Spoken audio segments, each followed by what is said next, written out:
सभा चोणों तो पहला पीएम नरेंद्र मोदी ने एक इंटरव्यू दिता है। चुनावी बॉन्ड नूं लैके पीएम नरेंद्र मोदी ने बयान दिता। कहंदे ने कि चोणां दे विच काले धन नूं रोकना जरूरी है। चुनावी बॉन्ड दे नाल मनी ट्रेल तां मिलिया है। विरोधियां नूं 16 कंपनियां तो 63% पैसा मिलिया। पीएम नरेंद्र मोदी ने कहा। इससे नाल ही पीएम नरेंद्र मोदी ने भ्रिष्टाचार नूं लैके भी विरोधियां ते तिखे शब्दी वार कीते। पीएम ने कहा कि भ्रिष्टाचार ने देश दा नुकसान कीता है। हार दा बहाना लभ रहे ने विरोधी। ईडी ते सीबीआई मेरी सरकार दे विच नहीं बने रहे।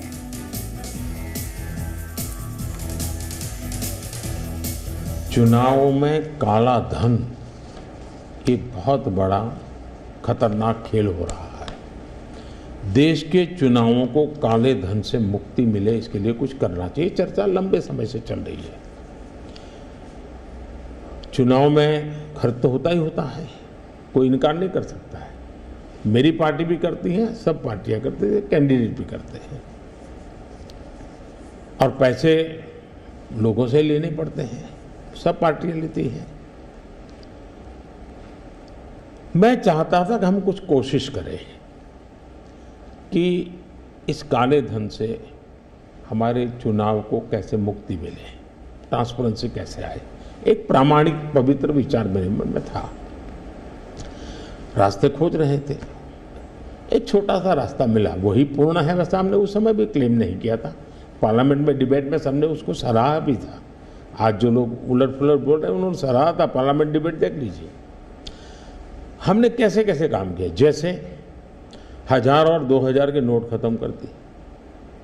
चुनाव में वही बड़े बड़ी मात्रा में ट्रैवलिंग करते हैं। क्यों कि ये काला धन खत्म हो। हमने सुप्रीम कोर्ट ने कहा था कि 20,000 रुपये तक पॉलिटिकल पार्टियां कैश ले सकती हैं। मैंने कानून बनाकर, नियम बना करके 20,000 को 2,500 कर दिया। क्यों? क्योंकि मैं नहीं चाहता था कि ये कैश वाला कारोबार चले। फिर मैंने कहा है कि इलेक्टोरल बॉन्ड, कि जो पार्टी अपना सीक्रेसी मेंटेन करना चाहती है। होता था क्या, जैसे हम पहले बीजेपी में चेक से पैसा लेंगे तय किया, तो सब व्यापारी लोग हमें आकर के कहें साहब हम चेक से दे ही नहीं सकते। हमने कहा क्यों नहीं दे सकते? बोले हम चेक से देंगे तो हमें लिखना पड़ेगा। हम लिखेंगे तो जो सरकार है वो देखेगी कि ये विपक्ष को इतना पैसा दिया, तो हमें तो वो परेशान करेंगे। तो बोले हम तो पैसे देने के लिए तैयार है, लेकिन चेक से नहीं देंगे। तो मुझे याद है हमारे 90 के दशक में जो चुनाव में हमको बड़ी दिक्कत आई थी। पैसे नहीं थे हमारे पास और हम नियम लगा के बैठे थे कि हम चेक से लेंगे। देने वाले देने को तैयार थे, चेक से देने की उनकी हिम्मत नहीं थी। तो ये सारी चीज़ों का मुझे पता था। तो मैंने कहा भाई, तो हमने कहा भाई ऐसा है, अब देखिए इलेक्टोरल बॉन्ड न होते तो किस व्यवस्था में ताकत है को ढूंढ के निकालते कि पैसा कहाँ से आया और कहाँ गया। ये तो इलेक्टोरल बॉन्ड की सक्सेस स्टोरी है कि इलेक्टोरल बॉन्ड थे तो आपको ट्रेल मिल रहा है मनी का, कि किस कंपनी ने दिया, कैसे दिया, कहाँ दिया। अब उसमें अच्छा हुआ बुरा हुआ वो विवाद का विषय हो सकता है, इसकी चर्चा हो। मुझे जो चिंता है वो, मैं ये कभी नहीं कहता हूँ निर्णय में कोई कमी नहीं होती है। निर्णय तो चर्चा कर सीखते हैं, सुधारते हैं।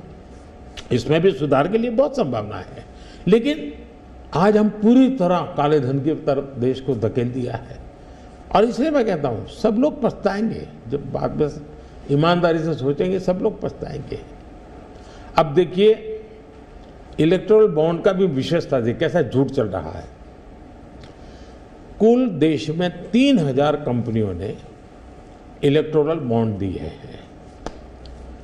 उसमें 3000 में 26 कंपनियां ऐसी हैं जिन पर कार्रवाई हुई है। ये कहते हैं ना ईडी वीडी टिकना फलाना। 3000 डोनर है, उसमें सिर्फ 26, और उनमें से 16 कंपनियां ऐसी थी छापा जब लगा उस समय बॉन्ड खरीदा।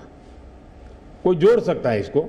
अगर बॉन्ड खरीदा, लोग ये जोड़ रहे हैं, उसकी विशेषता ये है कि ये जो 16 कंपनियों ने बॉन्ड खरीदा उसमें से 37 पैसा अमाउंट बीजेपी को डोनेशन में मिली।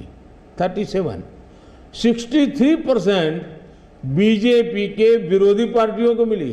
अगर पूरे जोड़े जाएं तो हाँ। मैं ये 16 कंपनी जिसका ईडी सीबीआई कोई न कोई उस समय एक्शन भी हुआ और बॉन्ड भी निकला, 37% अमाउंट बीजेपी ने, 63 ऑपोजिशन को। क्या ईडी रेड करे और ऑपोजिशन को डोनेशन देने का कार्यक्रम करे? क्या बीजेपी ऐसा करेगी? इसका मतलब कि 63% पैसा विपक्ष के पास जाए और आप आरोप हम पर लगाए, लेकिन उनको गोलमोल बोलना है और भाग जाना।